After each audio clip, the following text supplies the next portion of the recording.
All right, what's up out there? It's Dave Duford. Hope you guys are doing fine today. Dave Duford of Final Expense Agent Mentor. If you're just catching this, make sure you turn up your speakers and getting started here. I want to thank you so much for joining me yet again on another No BS Final Expense Sales Training video. Thanks again for joining. It is Wednesday, December 21st. I believe it's the winter solstice, isn't it? At 9 p.m. Eastern Time, 6 p.m. Pacific. Thanks again for watching. Want to go ahead and get something out of the way. You may be wondering here. It is Christmas here at the Duford house, and behind me I have got a bunch of crap that has come in from other rooms, so it kind of looks disorganized. I said, well, the heck with it. Not going to worry about it too much because there's more important things to worry about, but wanted to get that out of the way so you guys know I'm not trying to actually practice as if I was a final expense prospect, a hoarder, or even trying to get on the hoarder show. So anyways, besides that little comic relief there, let's get started into today's sales training. So the last 2 weeks that we've done sales training, the first of which we've talked about, rapport building and formally introducing yourself as a final expense professional, and what the importance of that is and why you should focus on building that ability to do so. Last week, we went into a very in-depth, detailed conversation on how to pre-qualify and fact-find when it comes to selling final expense. Now, this is what I feel is the most important section of the final expense presentation. So if you missed that, it did have to go on YouTube last week. For some reason, Facebook wouldn't play any of my live videos, so I don't know what was happening there. So check it out. It is actually shared on my page somewhere, so check it out if you haven't. It's definitely worth listening to, probably the most important section out of all of these. And so what we're going to do today is actually discuss and review the process of actively presenting your final expense product to your final expense prospects. So a couple of things. I've taken some notes in preparation here today. Before we really go into this part of the process, the key thing we need to make sure we reiterate is this: where are we at this point in the sales conversation? It's very important to understand where you are when you're discussing the process of selling your prospect. We have completed, by this time, where you should be, is that you have completed the first two sections. You've built yourself up. You've built rapport. How you doing today, Eddie?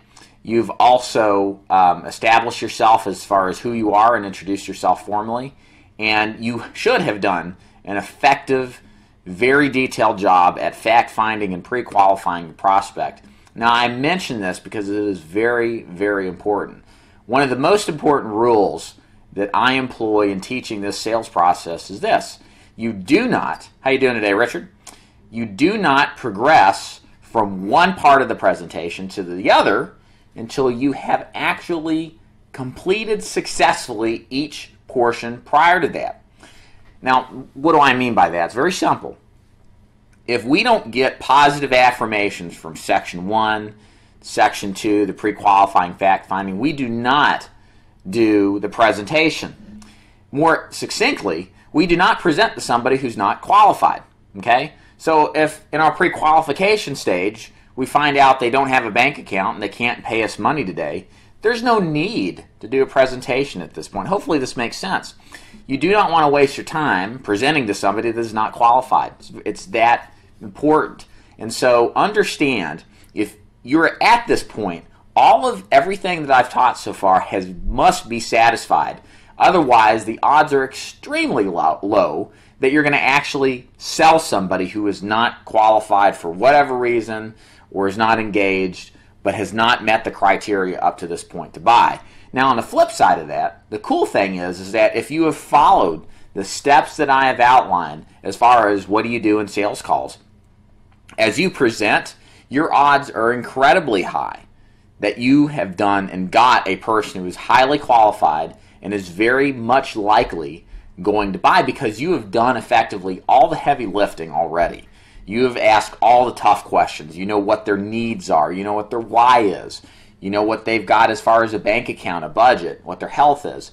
there's very little to ask at this point that's going to be some sort of shock or a surprise. So this is very powerful to keep in mind, because we, A, want to feel pretty good about presenting, because we kind of got it in the bag if you do it the right way as you get better at it. And B, you don't want to go any further if you haven't gotten what steps 1 and 2 required of you. So make sure you understand that, make sure that that's something that you hold to heart, and make sure that you do, because I promise you, you'll be very much more frustrated, waste a lot more time presenting to people that aren't qualified. It's like waiting for a cat to bark.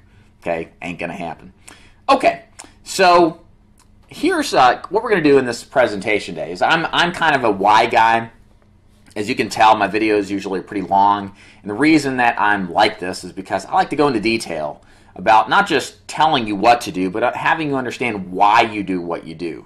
For me, when I was learning sales initially, I never really liked a concept until I understood why and the kind of power that it had. So I always want to start the process of training so that you understand the mentality behind it and the reasoning as to why we do what we do. And so that's where we're going to start here, and then we're going to go into the actual presentation portion where we explain to the client what we do, how we do it, and why it's something that they should be interested in if they're really concerned about taking care of final expenses affordably and getting the best plan. And like I said, the goal here is to make us the obvious solution. And that's pretty simple to do, especially if you followed steps 1 and 2 up to this point. So here are the overarching philosophies of this portion of the sales call and the presentation. The first is we educate and not push. I would even maybe go so far as to say we educate and not sell. That may sound strange to you. Aren't we selling this? Aren't you even calling it a sales call? Yeah, technically it is. But as we all know, most sales has a connotation, worst case scenario, of somebody who is a pushy person. Not worst case scenario would be somebody who's just trying to be persuasive ethically. So the reason I say educate is because I believe in the power of education as being very persuasive in and of itself. By giving a sober explanation of the facts, helping your clients and prospects understand what their options are, it does a lot of things for you positively, in addition to helping them make it easier for them from buying from you. The first thing is they learn something new that they've always wanted to know, but nobody's really taken the time to explain it to them. You will get people who thank you for saying, taking the time to explain what it is that you sell and why it's important to them. The second thing is it allows them to get a better understanding from that understanding about what's best for them.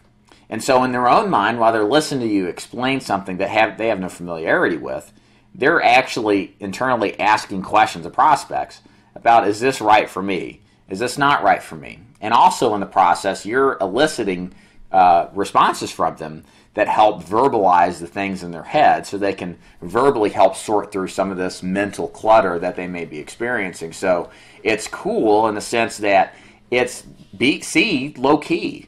When you educate, you're really just showing the facts. You're not in a position where you're trying to push something onto somebody that isn't necessary. We take the role, and I think this is important to understand, we take the role of, here's your options. Which one works best for you? And that's a very sober advisor type of role.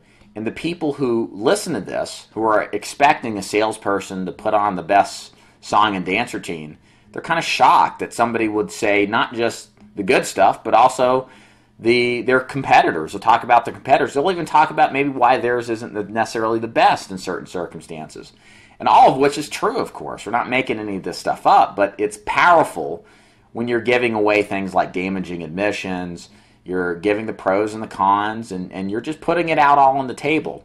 Because what that ultimately does, as I mentioned earlier in the first sales presentation, or in the first explanation of the intro and production, I had you in Chris, introduction and rapport part of the stage, is that trust is something that is the most powerful aspect of this sales presentation. But trust isn't something like rapport where you just do it and it's done. It's a gradual, continual process, and you've always got to make sure you're doing it. And by laying out on the line with the context and the goal of educating your prospect, you're going to build a tremendous level of trust with these people. Because trust me, most salespeople aren't doing this. Every salespeople every salesperson is going to basically say their product's the best, and for whatever reason, and they're never going to talk down what it is that they sell or even bring up their competition. It takes balls, frankly, to be straight up with people. And these people we sell to get it, and they like that. And you'll find a very good reception and more people buying from you, especially the ones that are the better prospects. So educate. Don't push. Educate. Focus on showing them the pros and cons of everything that's out there, and of course, showing them why somebody would buy from you. Secondly, you want to make the complex simple. So this is a term that if you listen to any kind of talk radio, Rush Limbaugh says this a lot, and it's one of his things. He says, his job is to make the complex simple. And really, it's the job of all of us as salespeople, because many people have conflicting ideas. They have wrong understandings of what it is that we do, and they're confused. And what confusion leads to is a lack of action. Nobody will take action when they don't understand the options and what could happen well and what could not happen well, the pros and the cons, what the good and the bad. And so our job is to take apart the stuff that we sell and make it very simple to them. You'll find when I'm talking about presenting, it's super simple.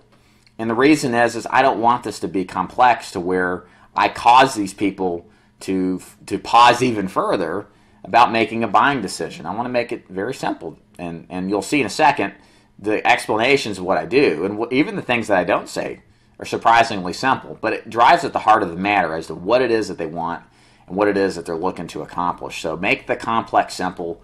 It will make your results much better. Thirdly, you want to position yourself as an authority.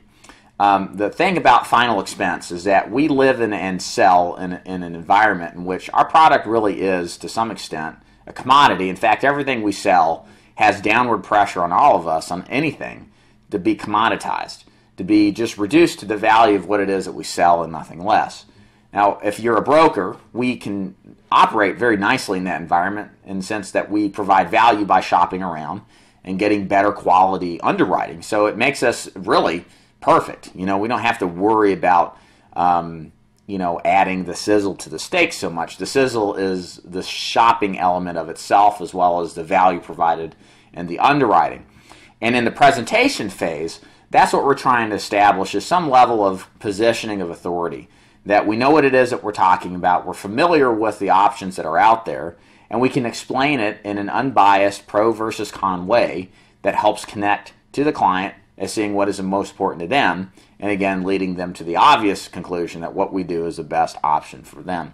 So remember, as you'll see, what we're doing is positioning ourselves as the expert, not just somebody who can, peddle out a low-price company that fits their budget, but we can give them emotion or give them logic to justify their emotions of needing to get peace of mind to cover their coverage, and give them good reason to want to do business with us and keep continuing to do business with us. And then lastly, I mentioned it already here before we get to there's 2 points here. The goal here in the presentation is to eliminate objections. This is probably, if you categorize my whole presentation process, my goal is to eliminate objections before they come up. If I do my job perfectly, the objections I experience at the very end are usually not substantive because they would have been eliminated a long time ago. If they weren't a good fit for what it is that I do. Or B, if I do run into it, it's usually a small collection of stalling tactics that, with a little help, can be overcome. So the goal here, again, is to make ourselves, in the presentation part at least, is to establish what it is that we do and make it obvious, based on the process of explaining, that ours offers the ultimate and best solution for the prospect relative to the other options that are out there. Again, we're not saying it as much as we're showing it. That's another big thing that a good presentation will do, will show the difference, which leads me to the last point before I actually get into the presentation, is that one of the most powerful things you can do, and this is true of all salespeople. How you doing today, Gustavo? Thanks for joining us. One thing you're going to find in the best salespeople are the best storytellers. There's nothing like a good story, whether it's tragic or hopeful or causing some sort of emotional response. There's nothing like a good story to really connect further with whom it is that we deal with. So the person I always reference, of course, is Jesus Christ. Just because if you look at the New Testament, it's a collection of parables that help explain to those that Jesus was speaking to the importance of God's Word. And so that kind of thing works well for us too. So we want to make sure that we include stories, especially those that reflect upon the actual, the group of people that we deal with. So, and you want to highlight things like fear. Fear is the most powerful emotion that people have. And you want to show what happens through storytelling of what happens when somebody doesn't have a policy. And usually you want to make it this, just for a couple reference points, you want to make it someone of similar age, same group of type of person, which is pretty easy to do. You want to make it what happens when they didn't do this, what happens when they did. You want to go both ways and use stories to explain the good, the bad, the ugly, the things in between. And as you'll find out in a second, I weave in stories within each section of the products that I explain, because I think the stories further elaborate in actuality what the consequences are of making a bad decision. And so if you may be asking, what if I don't have a story? What if I'm brand new? Save this video, because this video will do a great job of giving you a story you can follow. So just reference the stories. You can always tell these people, and this is what I tell my agents to say, look, just tell them, hey, my boss said that, he's told me about this story about this 85-year-old man who died 6 months after his policy. I'll tell you that in a minute. You can use that and just reference it like that, and it's totally honest and ethical. Don't make stuff up. It's not as nearly as powerful as actually using a real story. But the point is by weaving these stories in, again, better connection, better trust, better authority, and it will make the point of what it is that you're trying to say that much more stronger, powerful, and sustainable. Okay, let me take a quick swig of water here, and we're going to go right into the sales process. Okay, so here's how the sales presentation is conducted. Again, I've just asked for their budget. I know that they can afford $80 to $100 a month, let's just say. They agree, yes, 100%, that's what they can do. And so here's how I progress from this point. I say, great. So now that I know what's comfortable for your budget, Mrs. Jones, let me ask you a question. Have you ever heard the difference, or the difference between, say, term life and whole life insurance? And then I'll kind of jump in here, by the way, guys, and just say, here's what I'm doing, here's what I say, what I don't say. So at this point, I wouldn't say anything. I'd just be quiet. And they're going to say something. 80% of the time, they're going to say yes, I don't, or they're saying no, I don't know it. 20% of the time, they say yes. It doesn't really matter what they say. For the time being, if you'd like to know what I say when they say yes, I'll be happy to answer that. You feel free to ask a question down in the comments below, and I'll explain it better. But let's assume it's 80% of the time. 80% of the time, they say, no, I really don't know. Or they say, I'm not really sure. And I say, that's fine. Again, most people don't know. And this is why I'm here, to help explain to you the differences between term and whole life insurance, but also to help you understand what's in your best interest so that you can get the peace of mind that you're looking for. So again, I've reframed it back to what they said they're looking to accomplish, and then gave them third-party validation that most people don't understand it. Again, true, but it helps put them at ease so that they don't feel stupid. Just be frank with you. So so first, I'm going to explain to you how term insurance works. Mrs. Jones, have you ever heard or seen anything in the mail from AARP or Colonial Penn? AARP and Globe Life Insurance? 99% of the time, they're like, yeah, I do. And they'll even say, yeah, I throw it in the garbage all the time. They're all familiar with either one of those, one or the other. And I say, perfect.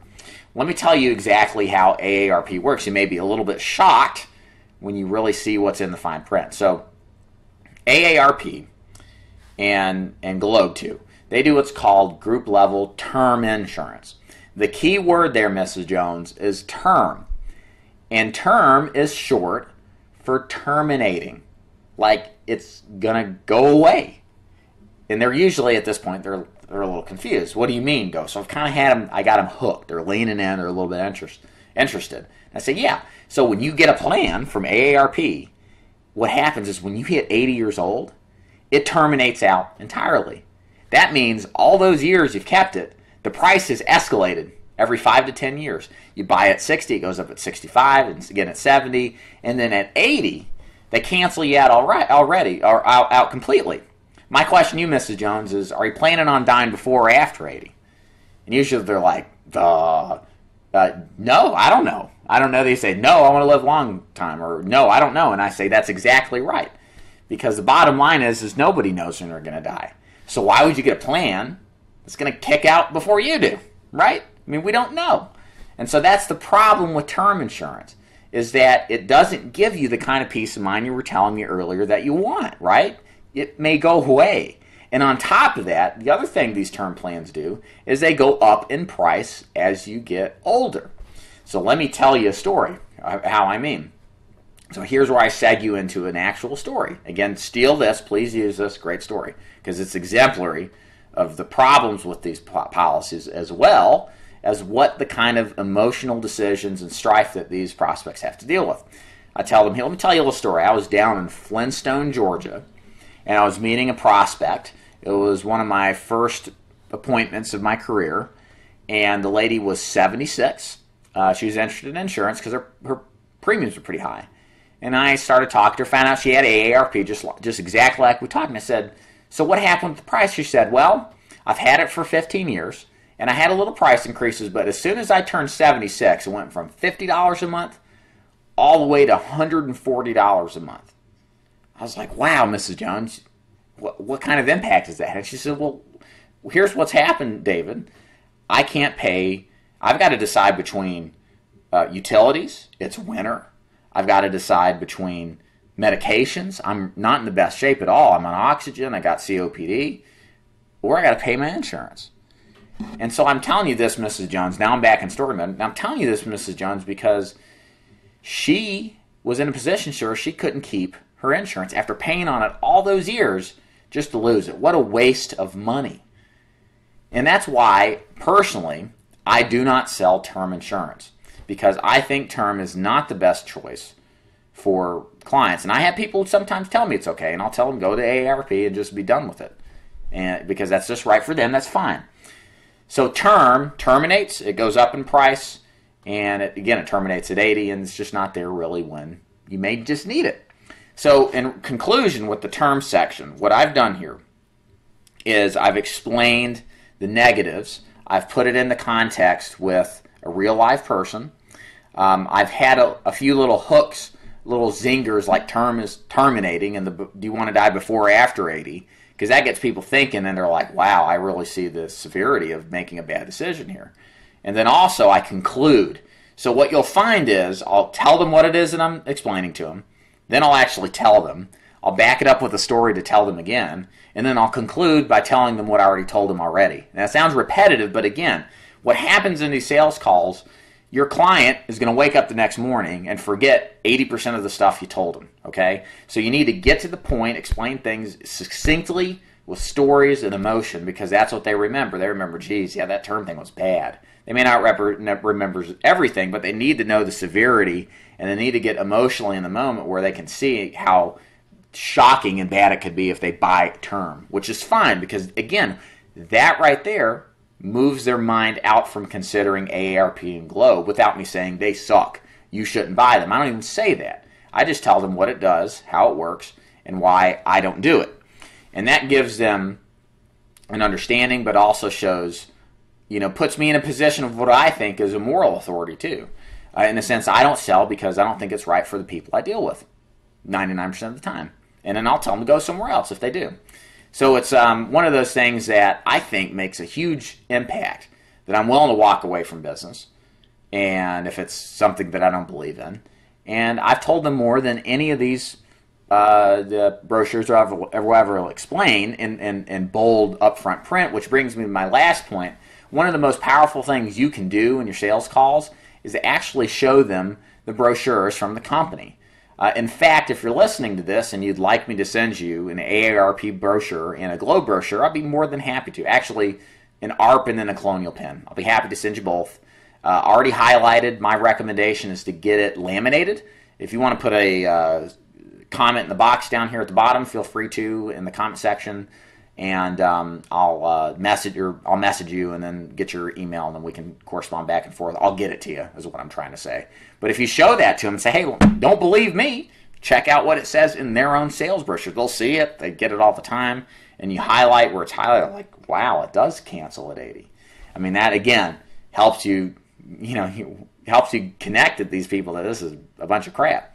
But what's cool about it is I haven't been a high-pressure guy so far, right? I've just been telling them how this stuff works. Here's how it works. It's very simple. It's nothing complicated. It is what it is. But they're already pissed off at AARP and Globe, which is where I want them to be, just because of what I've showed them. It's not very complicated. And they're in a position in being open-minded now that they see how bad things are to consider what I do, but only after I get to the second point here, which is explaining the no questions asked process. So what I say at this point is, now I've explained to you term, how it works. Have you ever heard of Colonial Penn? So I say, let me explain to you the no questions asked insurance. You probably see it on TV all the time. Again, getting them to say yes to me, getting them to agree with me, to progress along with me. Have you ever heard of Colonial Penn, MetLife, Mutual Omaha, any of those companies? And then what they say is, same thing as the Globe and the AARP. I said, perfect. I said, well, you probably, if you can recall the commercial, like let's say Colonial Penn commercial. The commercial goes something like this. Correct me if I'm wrong. They say, they don't ask any health questions, the price never goes up, the coverage never goes down, and you can't be canceled because of health or age, and as long as you got a pulse, you can get coverage, right? And it says, yeah, that sounds about right. I said, that's perfect. And in fact, Mr. Jones, Mrs. Jones, everything about that is exactly the truth. However, there's one little piece of fine print that they do not tell you. And I want you to think about the fact that they don't ask you health questions. So let me show you here on this brochure, and then I show them where it says it's a 2-year wait for natural death. It's full coverage for accident. I say, well, Mrs. Jones, what this is essentially saying is you don't get anything except your premiums plus a little interest back if you die within the first 2 years. So what happens is, if you pay into this thing 23 months, and you die the day before the 24th payment and make your policy effective for 2 years, your family ain't getting nothing except what you paid. You may get a couple $100, but that's not enough to bury you, right? Because you need more like $10,000. And I'm like, hell no, I can't do that. And so I said, here's the problem with that. The bottom line is, again, just like the term, we don't know when we're going to die. Could be early, could be late. We don't know if you're going to make it past 2 years. Knock on wood here, Mrs. Jones. I don't think you're going to go. But I've been in this business long enough to realize that people die suddenly. Let me tell you a story. Here we go into a story.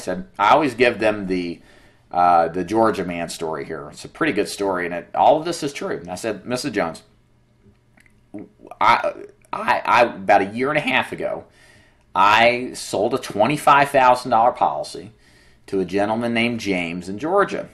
He was a referral from my dad, and he had just turned 85, and the best of health. The guy just got remarried. He was going to move out to Arizona.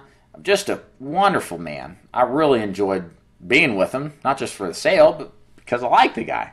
And so he wanted to leave money behind his kids. So we wrote him up the deal. And 6 months later, right around Thanksgiving, right around this time of year, Mrs. Jones, he died.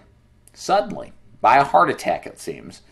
And that was it. He only paid in 6 months. And had he had purchased off of television, if he had gotten Colonial Penn, MetLife, Mutual of Omaha, all these 2-year waiting period products, he wouldn't have been covered. His family would have just got the money he paid in. But my company paid the full death benefit.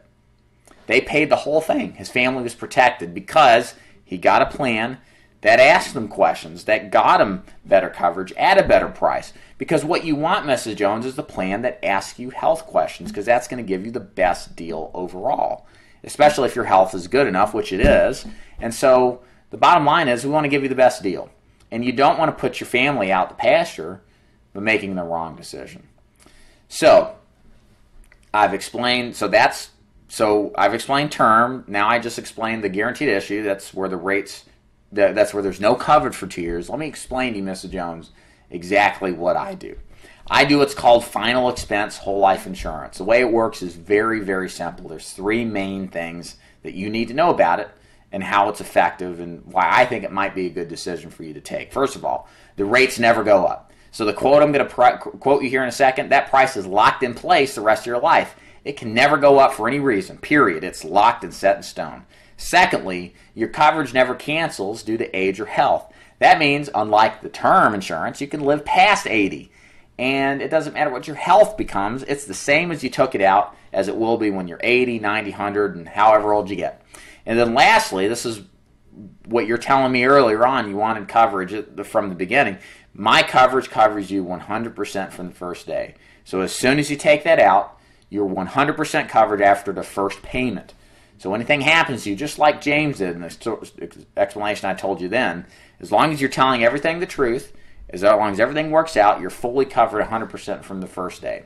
And you've got the peace of mind you're looking for, so you never have to worry, is this death claim going to be paid? Am I going to be fully covered? I've got a plan in place that's going to do the job. So, bottom line, here's my question to you, Mrs. Jones. My question to you is this. Out of the three options we've looked at, the term insurance, which goes up in price, which cancels at 80, the guaranteed issue that does not cover you for 2 years, or my plan, where you're covered from the first day, your rates never go up and never cancel because of age or health. Out of those three plans, which one works best for you? Then I shut up because at that point, that's a trial close. So a trial close is a way to test the waters to see how interested the prospect is, make sure that they're completely on board. It can be it can be little things like getting their validation and approval, but this is important because this is a conceptual close. So what we're doing here is making sure they're sold on the concept of what it is that I do as being a better choice. So what they usually say is, well, duh, yours is the best. It's a dumb question, but we ask it so that we can get them verbally to tell us why. And the last part I like because I call it letting the client hang themselves. So, Mr. Jones, what is it about this plan that you like better than the others? And they're like, well, I like the fact that I'm covered 100%. The rates you showed me were pretty good earlier. I like the fact I don't have a price increase. I don't want a price increase. So they're saying all this stuff verbally, right? And so they're hearing themselves basically tell me why they want it. They're like selling themselves on why they should get it. I'm not doing anything. I'm just cultivating it. I'm letting it come out. And so whatever they tell me is fine. Whatever the reasons are, again, I keep a mental note of that because when I go for the actual sale and then present, as we'll talk about in the next week's video, I'll use that as a final close. But the point here is that I say, look, that's great. And I can tell you this, Mrs. Jones, everybody else that we spoke to, how you doing today, CJ? Everybody else that we've spoken to that sits down and listens to this says the same exact thing. They love the first day coverage. They do not want to lose it. And they like the fact they don't have a price increase either. And so that is the entirety of the actual educational type of script. You can tell I'm not really trying to hard pressure anybody. It's a very laid back script. Now I get excited about it because I'm explaining real life circumstances where I've had clients that have suffered by not having the kind of coverage they needed to when they needed it. And I've connected with them, and I know what I do is a lot better than the junk that we have out there. And that's what's great about the business we're in, is that most of our competition stuff is crap. And so it's easy to sell against. But we can make sure and remind them, too, that, the bottom line is that,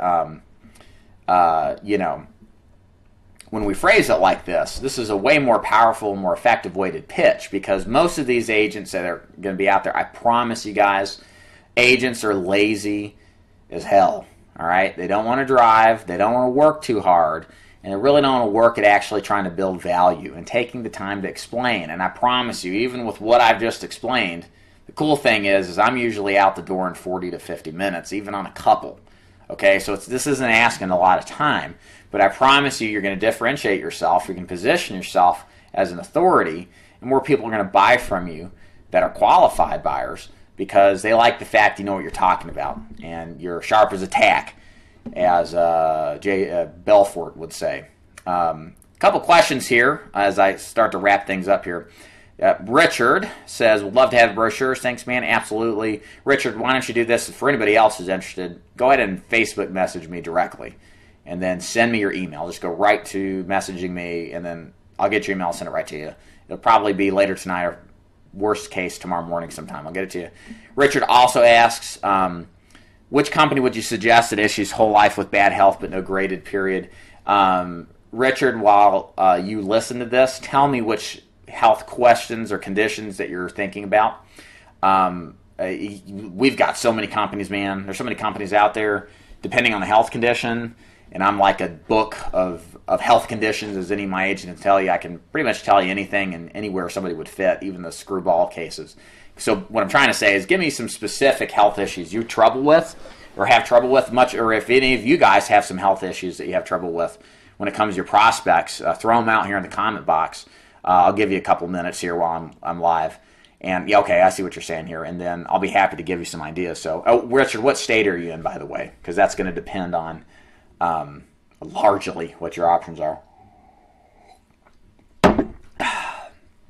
So I'll start with some of the more prevalent carriers. When you got diabetes, the main things you got to worry about with diabetes are obviously the diagnosis of diabetes. You got to worry about if the person takes insulin or if there's any diabetic complications. And really, if they take insulin, what the age was when they started taking them.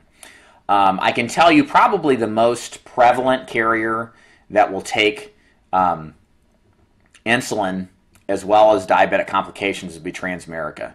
It's not necessarily the best price, but there's no complication knockouts, I think with the exception of like losing a limb. But no diabetic neuropathy. That's really probably 80%, 90% of complications you run into. They take standard rates for any time that you've taken insulin past the age of 18, I think. So that's huge. Okay, you market in Georgia. Okay, so there's a ton there. So Transamerica's there. Transamerica would be if you run into somebody who's below the age of 50 or below the age of 40 and they take insulin or they've got diabetic complications. Trans is a good fallback. So you can write them standard rates. It's first day full coverage. Again, that's after the age of 18 that you can get them qualified for, I believe. So, like if you've got somebody at age 30, you can give them coverage. First day full coverage. And so that's a 45 to 85 product. Another product that's really good is Security National. Kind of the same setup. They rate up for diabetic. They rate up for insulin. Their main thing is you got to be under 100 units of insulin, but it doesn't matter the age. So there's a lot of flexibility there, and there's just a standard pricing versus their preferred, so it's first day full coverage. Now, one of my favorite companies to write with that is available in Georgia is a company called Family Benefit Life. They're a small little company out of Tulsa, Oklahoma, and they're super cool. Pricing-wise, they're usually in the top 5. If you're familiar with Mutual of Omaha, they're a little bit more competitive than they are. What's nice about them is they're some of the most liberal carriers out there for final expense. So, for example, they're got a 2-year look back on all health issues, with the exception of stuff like neurological and COPD. You also can get diabetic neuropathy with them, no problem. And the insulin usage age range is at 40.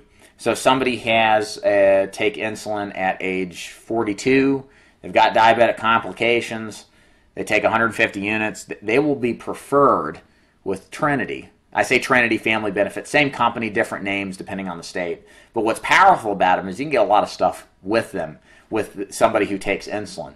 So I would highly suggest looking at Family Benefit because they got a phone interview. It's 7 minutes long. It's unbelievable how awesome they are. I hate phone interviews. Well, okay, I tolerate them, but man, 7 minutes on the phone, dude, to know that you've got the thing approved or not, that's super powerful. So Family Benefit's good. Security National is great. Transamerica is okay too. Family Benefit's better than Transamerica price-wise tremendously. Yeah, no problem, Richard. Yeah, dude, if you ever got any questions or anything at all, I know everything. I'm not being cocky saying that. I've been doing this a long time. I've run thousands of appointments. I deal with agents calling me all the time about health questions. And if you're an agent and you're out there, especially with you living in Georgia, I don't know who you're with or if you're willing to throw that out there, but man, Georgia's super competitive. I live up in Chattanooga. I work north of Georgia. And there's like, if you grab a dead cat and swing it around, you're going to hit a final expense agent in Georgia. You've got several big organizations, and you've got to be competitive. And you've got to be good at what you do, because those guys come behind you all the time and they're going to try to replace you. So family benefit would be a really good add-on just from a competitive standpoint. But for the rest of you guys, it's kind of a limited carrier. It's not in the Northeast. It's not on the West Coast. It is in a lot of Midwestern states, Rust Belt states, definitely in the Southeast with the exception of Florida and a few others. Let's see what else also. What other carriers for diabetes here as I kind of wrap up? I'm trying to think of some good ones. I can't think of any other off the top of my head that I go to on a tremendous basis. Oh, I guess I'll mention Liberty Bankers Life. Just because Liberty Bankers Life they don't take diabetic complications as first day full coverage. However, if the insulin starts after 25, they will take that as at least standard level rates. So there is a usage for them as well. If you have those carriers, or if you're in another situation where you may need another one, feel free to message me if you're watching this. I don't have my carrier list in front of me. If I look at it, then it kind of springs to life. But those are like my 3 to 4 that I really like to use a lot of the time. Hey, Jaquane, how you doing, sir? What do I think about final expense telesales? I hear a lot about it. I don't know a lot of guys that are doing it. I knew a guy, there's a big operation, haven't run into them in a long time, that would sell Pioneer Life over the phone. Pioneer Life is a subsidiary of American Amicable. It's essentially the same product, but they're kind of the preliminary telesales product that I've seen. And my understanding, those guys had a call center in Missouri or Texas. They were writing $5-7 million a year for a couple of years, and that's all they sold. They sold it over the phone. I loved it because you walk in and the guy's got a 3-year waiting period if they're under 65, and they do 3-year waiting periods for all sorts of stupid things, and so they're very easy to replace. I think it's a model that's viable. It's probably going to be more viable as time goes on. You can certainly run it, and this is my big deal, from a brokerage angle. I want to have multiple companies that are easy to work with, a couple of which would do telesales include Liberty Bankers Life. Equitable does telesales as well. There are some others as well, but that just kind of gives you an idea that you can set up a telesales type of setup. It's just more difficult. Most of the successful telesales operations are that. They're call centers, they hire in, they're a little more micromanaged, and it's a grind. You've got to chain yourself to your desk. You're probably not going to have as much return on investment. You're probably going to need more leads to satisfy the production goals that you want. But it does work. I know a couple of organizations that do it. And what they primarily do, by the way, as far as lead generation goes, is they do TV leads. That's a big thing for telesales guys because there's no geographic boundaries, and TV leads can be a little bit better than B, an avatar lead as far as its workability over the phone. But yeah, these operations are very big. Again, I know several that are buying 500 avatar leads a week. That's their inventory quota that they hit for avatar or any kind of leads for their telesales operation, and they buy them consistently. And so it's definitely something that's out there that does work. But for me personally, I don't really know. It's just nothing I've really gotten into. I have an interest in it, but I haven't really gotten hardcore into it just because I don't have a reference point, and I certainly don't recruit agents on the standpoint of, hey, I can show you how to do telesales, because that would be disingenuous. I don't know what I'm doing, so I'm not going to recruit agents to do it. Okay, Gustavo says he's in California with Lincoln Heritage. Cool, man. Let's see here. Kind of wrapping up here. Let's see what else in my little presentation thing here. So yeah, hopefully, as I kind of draw things down, if you've got any more questions, guys, feel free to jump in here. Let me take a sip here, but I'm going to conclude things. The key thing here with the presentation is, as long as you're a broker, that's the big thing. If you're a Lincoln Heritage guy, you're going to have to use the Funeral Consumer Guardian Society stuff with a little bit more angle. You're going to have to position yourself in that regard because you're not necessarily going to be the cheapest on the block. But, obviously people sell Lincoln, and you can too, but you just got to modify it a little bit. But for the brokers out there, which is most of us, the great thing is that we're not married to any of these carriers. We're not married, and we have the flexibility to not necessarily push an agent in one particular direction or another. Or I'm sorry, one client in one direction or another. We design and pick the carriers that we want. So what's cool is we operate in the big picture as an advisor in a sense to these people. Here's what you got. Here's A, B, and C. Here's what it does. Here's the pros. Here's the cons. And then here's what I do. Which one works best for you? And why do you like it? And I promise you, the setup, of course, is pros and cons. It is a full transparency type of setup. But even though they may say they want term, they may say, I don't, they may say something like that, but the likelihood of that is very, very minimal. And again, it's just powerful because they set themselves up to tell you what they want, why they want it, and why it's important to them. You're not telling them or forcing them to do anything. So at this point, we got them closed conceptually. They're sold on final expense, whole life insurance, the kind of stuff that we do. They like all the benefits of it. At this point is when we transition to the final portion, which is the closing, which we're going to talk about next Wednesday at 9 o'clock. And we're going to go into the close. And I'll tell you this, and I'll leave with this. The close should be, using my model of sales, the easiest, simplest, low-pressure portion of the sales call. You do not need to worry too much about the close if you followed steps 1, 2, and 3 in the sales process that I teach. The close is the easiest part. The close should be natural at this point. You shouldn't have to worry about remembering 50 different objections, because we have eliminated the biggest objections from the natural process from start to where we are right now.